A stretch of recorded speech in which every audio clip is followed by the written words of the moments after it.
आपल्या परिसरातील ताज्या बातम्या आणि घडामोडी सर्वात अगोदर पाहण्यासाठी कर्जत अपडेटला सबस्क्राइब करायला विसरू नका। कर्जत नगर परिषद हद्दीतील वाढत्या नागरी समस्या आणि प्रशासनाच्या होणाऱ्या दुर्लक्षामुळे आता शिवसेना ठाकरे गट चांगलाच आक्रमक झालाय। शहराच्या या समस्या तातडीने सोडवण्याच्या मागणीसाठी आज ठाकरे गटाच्या पदाधिकाऱ्यांनी कर्जत नगर परिषदेचे मुख्याधिकारी तानाजी चव्हाण यांची भेट घेत त्यांना निवेदन दिले। शहरातील या समस्या तातडीने सोडवण्याच्या मागणीसाठी आज ठाकरे गटाच्या पदाधिकाऱ्यांनी कर्जत नगर परिषदेचे मुख्याधिकारी तानाजी चव्हाण यांची भेट घेत त्यांना निवेदन दिले। या निवेदनात समस्या तात्काळ न सुटल्यास मोठे जनआंदोलन छेडण्याचा इशारा संतप्त शिवसेना ठाकरे गटाकडून देण्यात आलाय। माजी नगरसेवक नितीन सावंत यांच्या मार्गदर्शनाखाली शिवसेना ठाकरे गटाच्या कर्जत शहरातील पदाधिकाऱ्यांनी मुख्याधिकाऱ्यांची भेट घेतली। यावेळी शहरातील विविध गंभीर समस्यांबाबत सविस्तर चर्चा झाली। माजी नगरसेवक नितीन सावंत यांनी शहरात रोजच्या व्यवस्थेत होणाऱ्या चुका लक्षात घेऊन चिंता व्यक्त केली आहे। त्यांनी सांगितले की वारंवार तक्रारी करूनही प्रशासन लक्ष देत नाही, त्यामुळेच या समस्या वाढत असल्याचं यावेळी बोलण्यात आलं। शहरातील रस्त्यांवरील खड्डे, अनियमित पाणी पुरवठा, बाजारपेठेतील वाहतूक कोंडी, शहरात मच्छर फवारणी नियमित न होणे, अतिक्रमण, भटक्या कुत्र्यांचा त्रास, अपूर्ण स्ट्रीट लाईट व्यवस्था, नाल्यांची साफसफाई न होणे आणि सीसीटीव्ही कॅमेऱ्यांचा अभाव अशा अनेक समस्यांमुळे नागरिक त्रस्त झाले आहेत। या समस्यांबाबत अनेक वेळा निवेदन दिले गेले असतानाही प्रशासनाकडून कोणतीही ठोस कारवाई झालेली नाही, अशी टीका यावेळी ठाकरे गटाच्या पदाधिकाऱ्यांनी केली। तसेच जर प्रशासनाने तातडीने उपाययोजना केल्या नाहीत तर शिवसेना स्टाईलने आंदोलन करण्यात येईल, याची जबाबदारी संपूर्णपणे प्रशासनावर असेल, असा इशारा यावेळी उपशहर प्रमुख कृष्णा जाधव यांनी बोलताना दिला।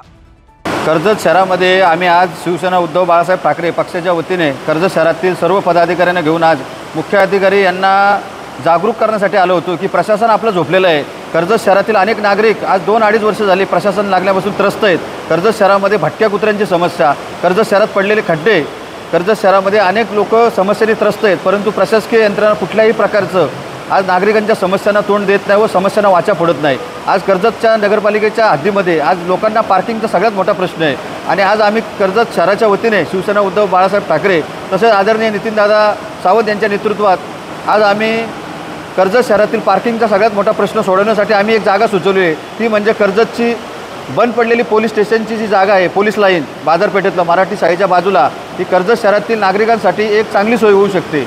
कारण कर्जतची जुनी नगरपालिकेची इमारत जी आहे ती अर्धी शासनाची आहे आणि अर्धी काहीतरी ट्रस्टच्या माध्यमातली आहे किंवा धर्मशाळेची असं समजतं, परंतु जर का आपल्याला कर्जतमध्ये परमनंटली पार्किंगची व्यवस्था करायची असेल तर पोलीस लाईन ही मराठी शाळेच्या बाजूला बंद पडलेली जागा आहे, ही शासनाने आपल्या ताब्यात घ्यावी, याच्यावरती शासन स्तरावर आपण मुख्य अधिकारी म्हणून प्रयत्न करावेत।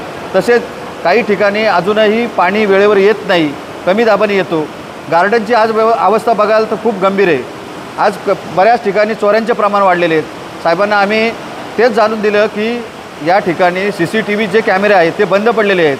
काही प्रमाणामध्ये आज आमराईतून महावीर पेठेकडे जायला रस्त्याला मोठे मोठे खड्डे पडलेले आहेत। महाराजांच्या पुतळ्यापासून ते स्टेशनकडे येणाऱ्या या रस्त्याला सुद्धा खड्डे पडलेले आहेत। नगरपालिकेच्या समोर जर बघितलं आपण तरी तिथं सुद्धा खड्डे आहेत। पण नक्की आपले अधिकारी करतात काय? खड्डे कोण भरतोय? नक्की खड्डे भरून दुसरं कोण बिलं काढतंय का? याचा सुद्धा पाठपुरावा केला जाईल।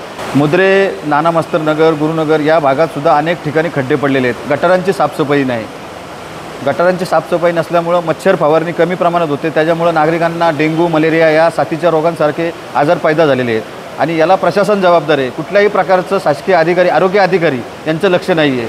तसेच आपण महाराजांच्या पुतळ्यापासून ते भिसेगाव, बिकानेर या ठिकाणी जात असताना अतिक्रमण वाढलेलं आहे। काही नागरिकांना दादागिरी केली जाते, गाड्या लावून देत नाही, याचासुद्धा गांभीर्याने विचार करणं गरजेचं आहे। अतिक्रमण विभागाने तातडीने याच्यावर कारवाई करावी असं मुख्य अधिकाऱ्यांना आम्ही निवेदनात म्हटलेलं आहे। जोपर्यंत 2 महिन्यामध्ये आम्ही ज्या काही समस्या आहेत त्या तातडीने आम्ही सोडवण्याचा प्रयत्न करू असं मुख्य अधिकाऱ्यांनी सांगितलेलं आहे। बेकायदेशीर काही लोक गाड्या पार्किंग करतात, यांच्यावर सुद्धा कारवाई झाली पाहिजे आणि न झाल्यास 4 फाट्यावरील सिग्नल 2 महिन्यात न बसवल्यास आम्ही तीव्र आंदोलन करणार असा एक शिवसेना उद्धव बाळासाहेब ठाकरे पक्षाच्या वतीने आम्ही त्यांना इशारा देत आहोत। यावेळी उपशहर प्रमुख कृष्णा जाधव, प्रमोद खराडे, विभाग प्रमुख जगदीश दिसले, युवासेना विभाग प्रमुख आकाश जाधव, महेंद्र कानेटकर, राजेश कर्णूक, युवासेना विद्यार्थी कक्ष प्रमुख सुजल गायकवाड, धीरज लांगी, धीरज घाडके, विभाग प्रमुख भीम मुसळे, शाखा प्रमुख मंगेश गजमल, महेश पवार यांचाही समावेश होता। दरम्यान शहरातील नागरी सुविधा सुरळीत व्हाव्या यासाठी ठाकरे गटाने हे उचललेले पाऊल महत्त्वाचे असून आता प्रशासन यावर काय भूमिका घेणार हे पाहणे महत्त्वाचे ठरेल.